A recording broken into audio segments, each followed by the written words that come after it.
This is an extremely disturbing case. So in August 2005, China Arnold of Ohio was having an argument over Paris's paternity with the dad. After they fought, she stuck her 28-day-old baby inside of this microwave for over 2 minutes with it running. She ended up dying when her temperature reached 108. The next day, the parents took her to the hospital, and China tried to say that she was intoxicated so she doesn't know how the child died. But that was bullshit. While she was in jail awaiting trial, she ended up having a romantic relationship with her cellmate, and she confessed to her how guilty she felt over the murder. So that lady ended up testifying against her, which caused China to get life in prison. It's honestly so messed up. China tried to get her other son to lie and say that the neighbor killed her baby, but that was proved to be BS, and now she'll rot in prison. One was a psychopath and one was an empath.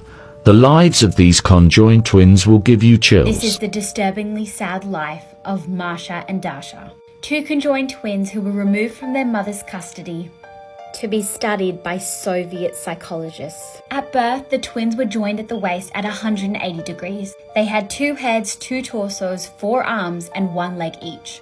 When they were born, doctors told the mother that she had given birth to a mutant, and the babies had sadly died. This was all a lie in order to get custody of the 2 kids. The state then transported the girls to Moscow, where they were subjected to really disturbing medical experiments. These experiments included packing one twin in ice to bring their temperature down to near fatal levels while observing the temperature changes of the other twin, burning one twin to see what would happen to the other, starving them, depriving them of sleep, electrocuting them, and the list sadly goes on. However, the girls were given an elementary education when rumors started to circulate around Moscow that they had hidden a girl with 2 heads. Masha and Dasha had to be moved for their own safety. Now, as the girls grew up, it became really evident that they had 2 very different personalities.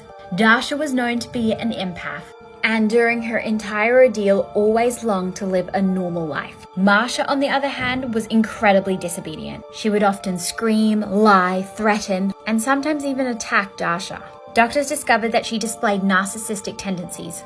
But what would happen next to the 2 girls would be even more disturbing. Part 2 uploading now. Most Jim. terrifying demonic activity ever caught on camera. Bobby, is that you? Bobby. I get it. I get it, man. Just gonna stare at each other for like, what? You got me. I don't know what the fuck their problem is. I'm gonna keep doing this shit. I'm just gonna stare at them then. Fuck it, right?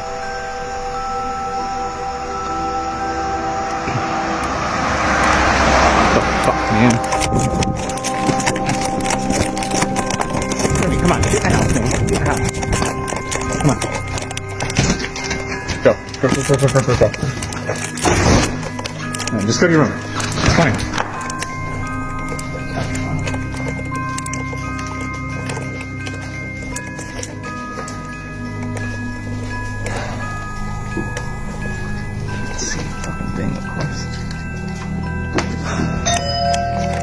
All right. Yeah. I know, Disney. You got me. Jim, you got me. You got me, man. You got...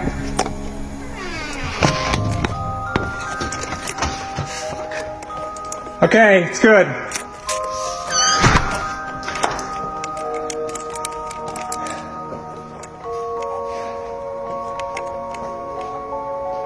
And just stay in your room.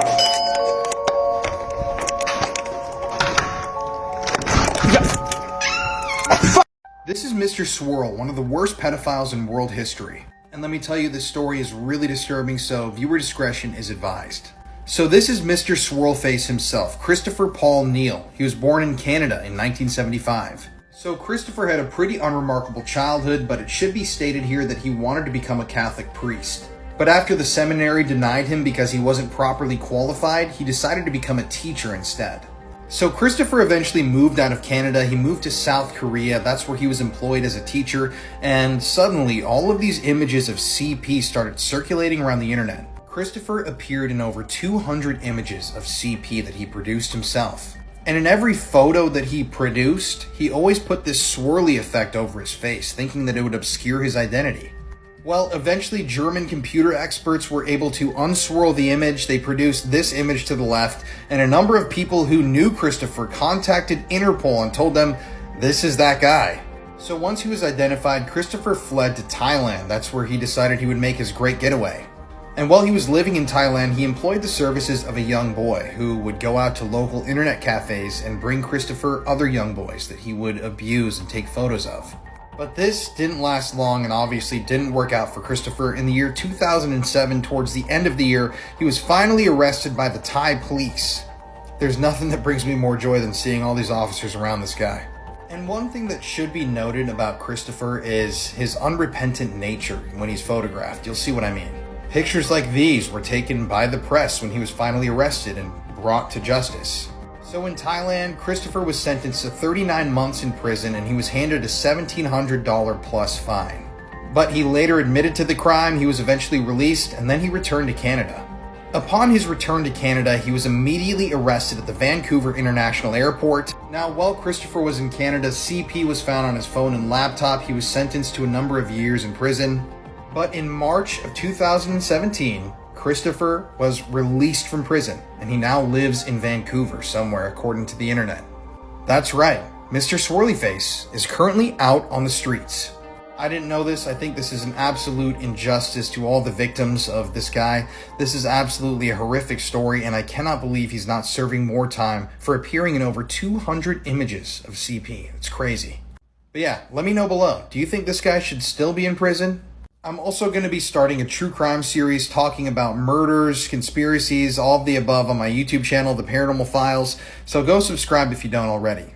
But yeah, this story is unbelievable and sickening. Oh, bless them.